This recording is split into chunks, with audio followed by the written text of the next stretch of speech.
বেলুচিস্তানত এক নাৰকীয় ঘটনা সংঘটিত হৈছে ৩৩ জন লোকৰ তেজেৰে ৰাঙলী হ'ল পঞ্জাব বেলুচিস্তান সংযোগী ঘাইপথ প্ৰায় ৪০টা অস্ত্ৰধাৰী দুৰ্বৃত্তই পঞ্জাব বেলুচিস্তান সংযোগী ঘাইপথত চলালে হত্যাযজ্ঞ ২২খন গাড়ীৰ পৰা দুৰ্বৃত্তই বাছি বাছি উলিয়াই হত্যা কৰিলে ৩৩ জনকৈ লোক বেলুচিস্তানত নাৰকীয় ঘটনা নিৰ্বিচাৰে গুলিয়াই ৩৩ জনক হত্যাকাণ্ডৰ আঁৰত বেলুচ লিবাৰেশ্যন আৰ্মি জড়িত থকাৰ সন্দেহ সোমবাৰে পুৱতি-নিশা ৩৩ জন লোকৰ তেজেৰে ৰাঙলী হ'ল পঞ্জাব বেলুচিস্তান সংযোগী ঘাইপথ প্ৰায় ৪০টা অস্ত্ৰধাৰী দুৰ্বৃত্তই ঘাইপথ আগুচি তন্নকৈ তালাচী চলালে ২২খন গাড়ীত পঞ্জাব প্ৰদেশৰ পৰা অহা আৰু পঞ্জাবলৈ গৈ থকা বাছ ট্ৰাক আৰু ভানত টাৰ্গেট কৰিলে অস্ত্ৰধাৰী দুৰ্বৃত্তই ২২খন গাড়ীৰ পৰা দুৰ্বৃত্তই বাছি বাছি উলিয়াই আনিলে পঞ্জাব প্ৰদেশৰ ৩৩ জন বাসিন্দাক ৰাজপথৰ কাষত হাৰি পতাই অস্ত্ৰধাৰী দুৰ্বৃত্তই নিৰ্বিচাৰে গুলী চলাই হত্যা কৰিলে লোককেইজনক নিহতসকলৰ বেছিভাগেই আছিল পঞ্জাব প্ৰদেশৰ পৰা অহা শ্ৰমিক বেলুচিস্তানৰ মুছাখেলৰ ৰাৰাছামত সংঘটিত ঘটনা এতিয়া জোকাৰি গৈছে সমগ্ৰ পাকিস্তান দেশখনৰ সৰ্ববৃহৎ আৰু সবাতোকৈ দৰিদ্ৰ বেলুচিস্তান প্ৰদেশৰ এই নাৰকীয় ঘটনাৰ আঁৰত বেলুচ লিবাৰেশ্যন আৰ্মি জড়িত থকাৰ সন্দেহ প্ৰকাশ কৰিছে আৰক্ষীয়ে এই ঘটনাক কঠোৰ ভাষাৰে নিন্দা কৰিছে পাকিস্তানৰ ৰাষ্ট্ৰপতি আসিফ আলী জৰদাৰী আৰু প্ৰধানমন্ত্ৰী শ্বেহবাজ শ্বৰীফে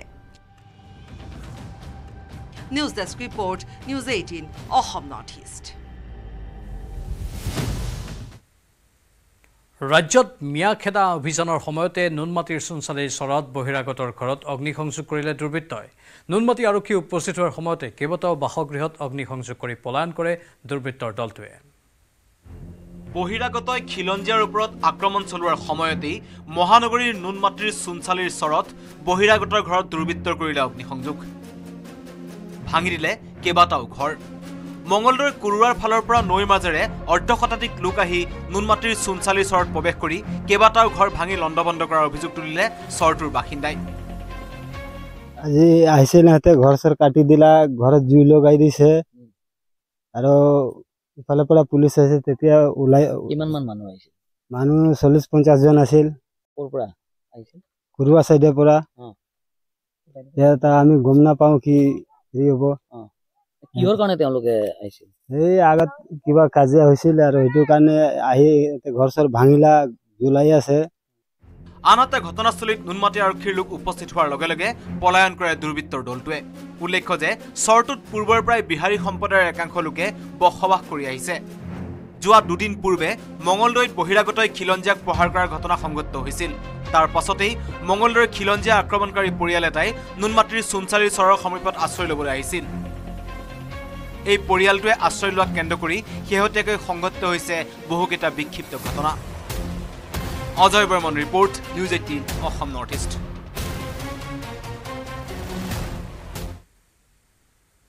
মহানগৰীত নকল বন্দুক সৰবৰাহ কৰি আৰক্ষী থানালৈ আহিবলগীয়া হ'ল 2 যুৱক দিছপুৰ আৰক্ষীৰ নিৰ্দেশত থানাত উপস্থিত হয় 2জন যুৱক দুজন বিশাল ভৰদ্বাজ আৰু প্ৰবল গোস্বামী এখন চুটি ছবিৰ শ্বুটিঙত ব্যৱহাৰৰ বাবে সৰবৰাহ কৰিছিল 2টা বন্দুকসহ 2 বাইক আৰোহীক দেখি আতংকিত হৈছিল প্ৰত্যক্ষদৰ্শী আৰু তাৰ পাছতেই থানাত হাজিৰ হ'বলগীয়া হ'ল যুৱক দুজন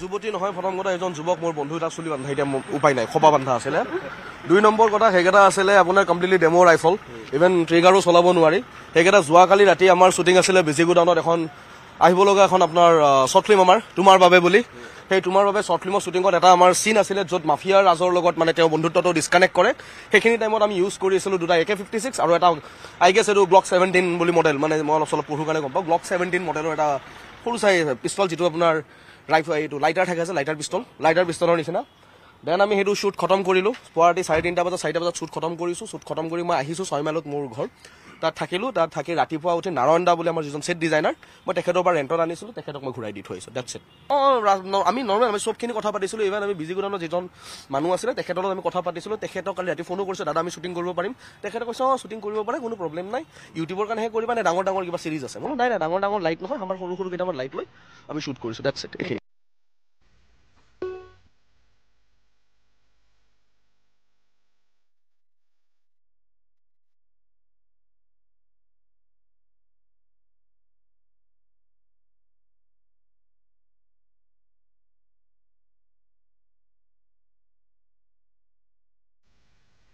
কৃষ্ণ বন্দনাৰে মুখৰিত উত্তৰ গুৱাহাটী হৰে কৃষ্ণ মন্দিৰ জন্মাষ্টমী উপলক্ষে বীৰ দি বাট নোপোৱা অৱস্থা মন্দিৰ প্ৰাংগণত ভিন্ন প্ৰান্তৰ ভক্তৰ সমাগম ঘটে হৰে কৃষ্ণ মন্দিৰত ভক্তিৰ ৰসত ভুল কৰিছে সমগ্ৰ বিশ্ব আজি কিয়নো বিশ্বৰ সৃষ্টিকৰ্তা ভগৱান শ্ৰীকৃষ্ণ আজি আৰু এই উপজাতিৰ সৰ্বত্ৰে আজি উলহ মালহেৰে উদযাপন কৰা হৈছে আৰু ৰাজ্যৰ অন্যান্য প্ৰান্তৰ লগতে উত্তৰ গুৱাহাটীস্থিত হৰে কৃষ্ণ মন্দিৰ তথা ইস্কন মন্দিৰতো জাক জমকতাৰে পালন কৰা হৈছে এই জন্মাষ্টমী এনেদৰে উত্তৰ গুৱাহাটীৰ হৰে কৃষ্ণ মন্দিৰত লোকে লোকাৰণ্য ভক্তৰে ঠাই ঠাই কৰিছে চাৰিওফালে পৰিৱেশ হৈছে আৰু ইয়াতে স্থানীয় হয় দাদা কেনেকুৱা মন্দিৰ দৰ্শন কৰিলে মন্দিৰ দৰ্শন কৰিলোঁ বৰ্তমান অগণন ৰাইজ ইমান অগণন ৰাইজৰ মাজত মানে ভাবিবই পৰা নাছিল ইমান মানুহৰ যে ইয়াত হেৰি হ'ব মানে ভৰ্তি হৈ যাব মানুহ মানে হাজাৰ হাজাৰ মানুহ সময়ত বৰ অসুবিধা হৈছে সকলোকে ভাল কৰা শিকিছোঁ মানে কেনেকুৱা লাগিল বাৰু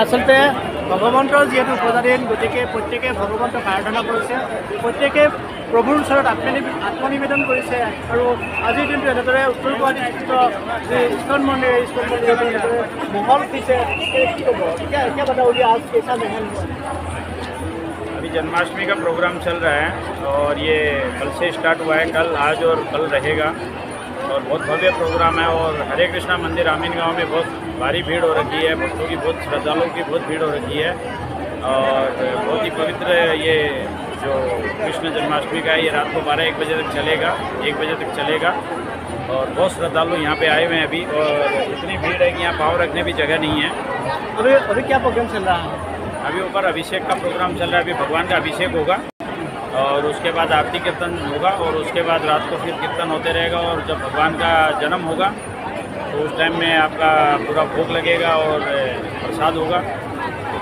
আচলতে এনেদৰে ভগৱন্তৰ এনেদৰে উদযাপন কৰা হৈছে আৰু ক'বলৈ গ'লে আচলতে এই যিটো এটা শাক্তধৰ্মী হিন্দু ধৰ্মীৰ বাবে এটা বিশেষ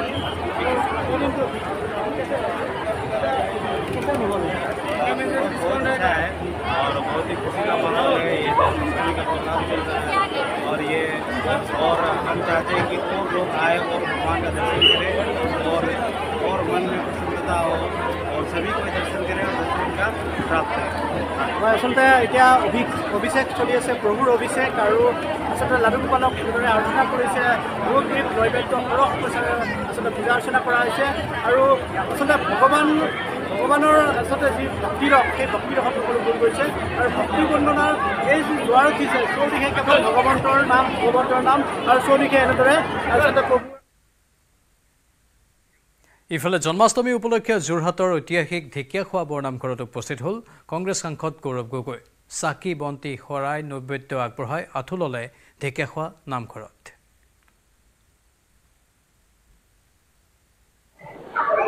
চাওক যিহেতু আজি কৃষ্ণ জন্মাষ্টমী ইতিমধ্যে পুৱাৰ ভাগৰ পৰাই আমি দেখুৱাইছোঁ নামঘৰ সত্ৰৰ পৰিৱেশ মন্দিৰৰ পৰিৱেশ এই মুহূৰ্তত আমি ঐতিহাসিক ঢেকীয়াখোৱা বৰনামঘৰত উপস্থিত হৈছোঁ বিশেষ কাৰণ আজি সন্ধিয়া ঢেকীয়াখোৱা বৰনামঘৰত জন্মাষ্টমী উদযাপন কৰিবলৈ আহিছে সাংসদ গৌৰৱ গগৈ মই যিহেতু ইতিমধ্যে চাকি বন্তি জ্বলাইছে সাংসদ গৌৰৱ গগৈ ডাঙৰীয়াই আৰু যিহেতু প্ৰত্যেক বছৰে পবিত্ৰ ভাদ মাহত সাংসদ গৌৰৱ গগৈ ডাঙৰীয়া ঢেকীয়াখোৱা বৰনামঘৰলৈ আহে তেওঁ পিতৃ প্ৰয়াত তৰুণ গগৈ প্ৰাক্তন মুখ্যমন্ত্ৰী প্ৰয়াত তৰুণ গগৈ ডাঙৰীয়া ঐতিহাসিক ঢেকীয়াখোৱা বৰনামঘৰলৈ আহে আৰু সেই যি পৰম্পৰা ৰক্ষা কৰি আজিও গৌৰৱ গগৈ ডাঙৰীয়া ইতিমধ্যে ঢেকীয়াখোৱা বৰনামঘৰত উপস্থিত হৈছে আৰু তেওঁ পবিত্ৰ জন্মাষ্টমীৰ দিনা ইয়াতে চাকি বন্তি শৰাই নৈবেদ্য আগবঢ়াই সেৱা ধৰিছে যিহেতু এয়া মই কৈছোঁৱে যে সাংসদ গৌৰৱ গগৈ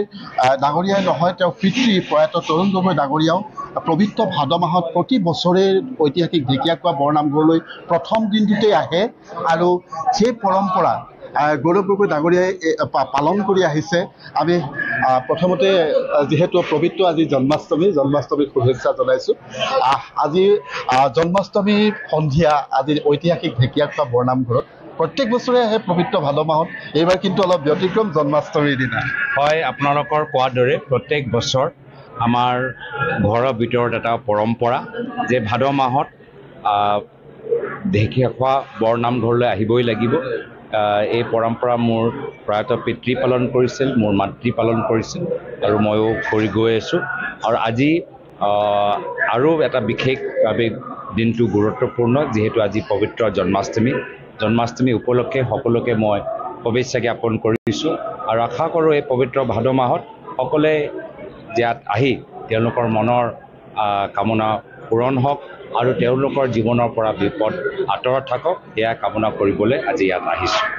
নিশ্চয় পবিত্ৰ ভাদ মাহ বুলি ক'লে আচলতে আধ্যাত্মিক শক্তি জাগ্ৰত হয় আৰু সেই শক্তি সঁচাকৈয়ে এটা ভাল লগা হয়নে? নামঘৰলৈ আহি সদায় ভাল লাগে।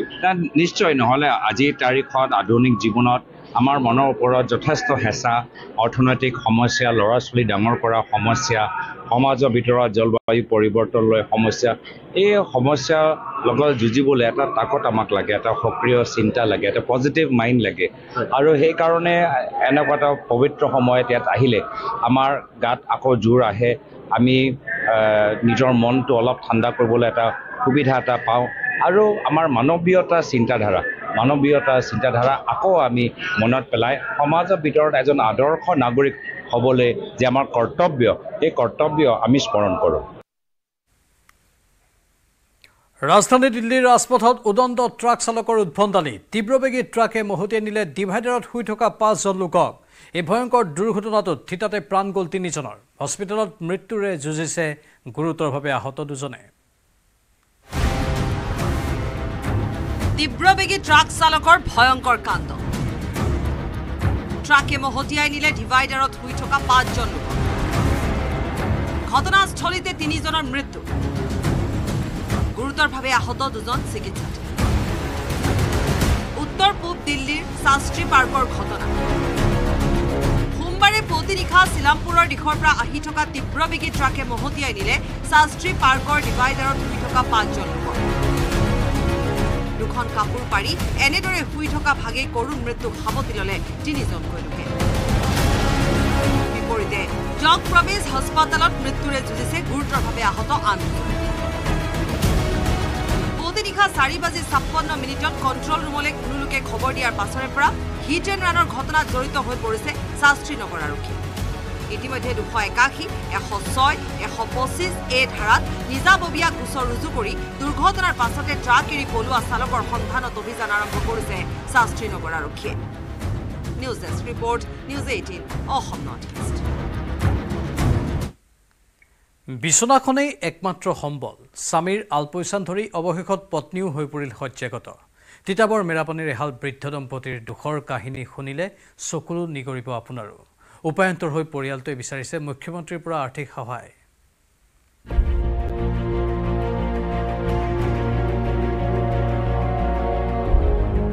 এহাল বৃদ্ধৰ কৰুণ কাহিনী। বিছনাত ৰোগীয়া বৃদ্ধ, চকিত অসহায় বৃদ্ধা। এনেকৈয়ে চলিছে দুৰ্বিষহ জীৱন যাত্ৰা। বিছনাখনেই একমাত্ৰ সম্বল। স্বামীৰ আলপৈচান ধৰি অৱশেষত পত্নীও হৈ পৰিল শয্যাগত। মেৰাপানীৰ 2 নং ওপৰ তৰাণী গাঁৱৰ এহাল বৃদ্ধই ৰোগাক্ৰান্ত হৈ আৰ্থিক অনাটনৰ বাবে ঘৰতে আবদ্ধ হৈ ভগৱানৰ ওপৰত এৰি দিছে জীৱন ডিঙা। মেৰাপানীৰ 2 নং ওপৰ তৰাণী গাঁৱৰ পৱন চুতীয়া দীৰ্ঘদিনৰ পৰা পেৰালাইছিছ সদৃশ ৰোগত ভুগি আছিল। ঘৰৰ একমাত্ৰ উপাৰ্জনকাৰীৰ এনে অৱস্থাত দিক বিদিক হেৰুৱাই পত্নী মিনু চুতীয়াই খেতিৰ মাটি কেইডৰাকে বন্ধকত ৰাখি যোৰহাট গোলাঘাটৰ চিকিৎসালয়ত চিকিৎসা কৰি আছিল। মানুহজন অসুখীয়া, আজি 6 বছৰ ধৰি পৰি আছে। ময়ো আপডাল ধৰোঁতে এতিয়া মোৰ হাত ভৰি কাম নাইকিয়া হৈছে, উঠিলে কৰিলে পৰি যাওঁ। মানুহজনকতো বহুত ডিব্ৰুগড় 2বাৰ নিলোঁ, যোৰহাট নিলোঁ, গুৱাহাটী নিলোঁ, ক'তো ভাল কৰিব নোৱাৰিলোঁ, মাটি বাৰী বিক্ৰী কৰিলোঁ। পিছে নিয়তিৰ কি যে পৰিহাস। আজি কিছুদিনৰ পৰা মিনু চুতীয়াও স্বামীৰ আলপৈচান লৈ নিজেও ৰোগাক্ৰান্ত হৈ পৰিল। এতিয়া স্বামীৰ যতন লোৱাৰ পৰিৱৰ্তে সজল নয়নেৰে ভগ্ন হৃদয়েৰে এষাৰি মাত দিয়াৰ বাহিৰে একো কৰিব নোৱাৰে মিনু চুটিয়াই। উপায়ন্তৰ হৈ পৰিয়ালটিয়ে মুখ্যমন্ত্ৰীক আৰ্থিক সাহায্যৰ লগতে চিকিৎসা সেৱাৰ ব্যৱস্থা কৰিবলৈ আহ্বান জনাইছে। চৰকাৰে কিবা এটা দিলে ভাল পাওঁ। আমি আৰু ইমান বিপদত পৰিছোঁ, উদ্ধাৰ কৰিলে কিবা এটা যেনিবা ভাল পাওঁ। তিতাবৰৰ পৰা অনমোল যাদৱৰ report, news 18 Assam north east.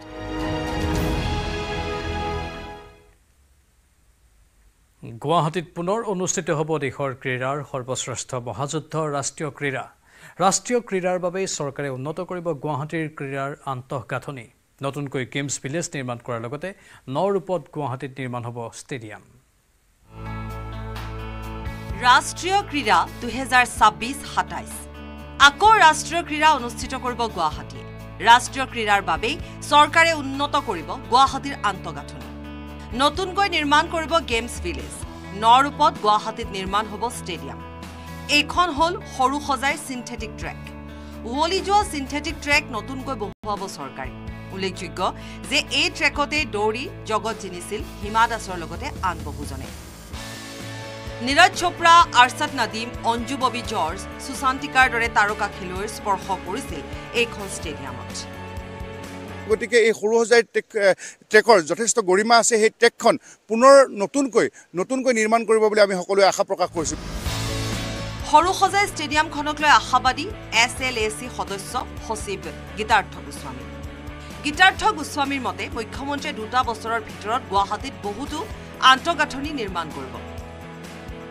মুখ্যমন্ত্ৰী মহোদয়ে বিভিন্ন আন্তঃগাঁথনি গুৱাহাটীত সৰু সজাই ষ্টেডিয়ামে হওক, ট্ৰেকটো পুনৰ নিৰ্মাণ বা নেহৰু ষ্টেডিয়ামটো পুনৰ নিৰ্মাণ, সকলোখিনি অসমত নিৰ্মাণ হৈ আমি 27ৰ বাবে ৰাষ্ট্ৰীয় ক্ৰীড়ালৈ সাজু হ'ব লাগিব। ৰাজ্য চৰকাৰে 2023 চনৰ পৰা অসমত আৰম্ভ কৰিছে ক্ৰীড়া মহাৰণ। এই মহাৰণৰ দ্বিতীয় সংস্কৰণৰ প্ৰস্তুতি খেল সম্প্ৰতি চলি আছে সৰু সজাইত। এতিয়া দ্বিতীয় সংস্কৰণ অনুষ্ঠিত হোৱাৰ কাৰণে ইতিমধ্যে আমাৰ সৰু সজাই ষ্টেডিয়ামত কোচিং কেম্প চলি আছে আৰু এইবাৰ আৰু কিছুমান নতুন খেল জড়িত কৰি লোৱা হৈছে। ক্ৰীড়া মহাৰণৰ দ্বিতীয় সংস্কৰণৰ পৰাই আৰু একাধিক খেলুৱৈ জন্ম দিয়াৰ পৰিকল্পনা কৰিছে ৰাজ্যৰ ক্ৰীড়া বিভাগে। গতিকে মই ভাবোঁ যে ইয়াৰ জৰিয়তে আমি গ্ৰাম্যাঞ্চলৰ বিভিন্ন ক্ৰীড়া প্ৰতিভা, লুকাই থকা ক্ৰীড়া প্ৰতিভা বিকশিত কৰিবলৈ আমি সক্ষম হ'ম। বিপুল বৰ্মনৰ report, news 18 Assam north east. সময় হৈছে এতিয়া বাতৰিৰ পৰা বিদায় লোৱাৰ। নমস্কাৰ। এইটো মাইথান ষ্টিল নহয়। ওচৰ চুবুৰীয়াসকলে লগাইছে।